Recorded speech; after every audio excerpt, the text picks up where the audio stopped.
Bonjour à tous et bienvenue sur la chaîne Cryptomatique. Ici Rianzu, votre hôte d'aujourd'hui pour discuter d'une nouvelle question basique sur la crypto. Mais avant de commencer cette nouvelle vidéo, j'aimerais vous inviter à vous abonner à la chaîne si vous débutez tout juste dans le monde de la crypto-monnaie. Pour les plus avancés ou les plus curieux, nous avons une autre chaîne du nom de CryptoRobin qui parle des diverses crypto-monnaies du moment. N'oubliez pas de vous y abonner pour rester à jour sur tout ce qui bouge dans ce large domaine. Dans cette vidéo, on explique ce qu'est une blockchain, comment elle fonctionne, quels sont ses avantages et ses inconvénients. Donc tout de suite on enchaîne avec qu'est-ce qu'une blockchain. Pour répondre à votre question, il s'agit d'un système d'enregistrement d'informations pratiquement impossible à modifier, pirater ou tricher. Il s'agit essentiellement d'un registre numérique des transactions qui est dupliqué et distribué sur le réseau des systèmes informatiques sur la blockchain. Chaque bloc de la chaîne contient une série de transactions. Lorsqu'une nouvelle transaction se produit sur la blockchain, un enregistrement est ajouté au registre de tous les participants. Cette base de données décentralisée gérée par plusieurs participants s'appelle Distributed Ledger Technology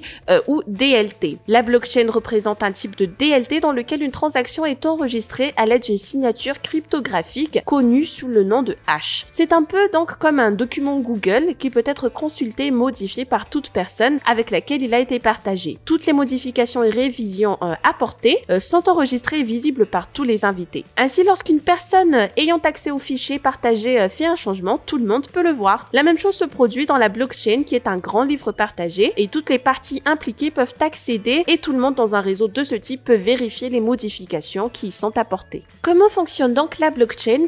Lorsqu'une transaction a lieu, elle est enregistrée comme un bloc de données et les transactions montrent le mouvement d'un actif et le bloc de données capable d'enregistrer les informations d'intérêt, qui, quoi, quand et combien. Chaque bloc est lié au précédent et au suivant. Ainsi, il crée une chaîne de données lorsqu'un actif se déplace d'un point A à un point B et la propriété change. Les blocs enregistrent l'heure exacte et la séquence des transactions. Ils sont connectés d'une manière sécurisée afin qu'aucune modification ne soit apportée. Toutes les transactions sont verrouillées ensemble dans une seule chaîne irréversible. Chaque bloc a pour rôle de renforcer la vérification du bloc précédent, sécurisant ainsi l'ensemble de la blockchain, ce qui le rend difficile, voire impossible à falsifier.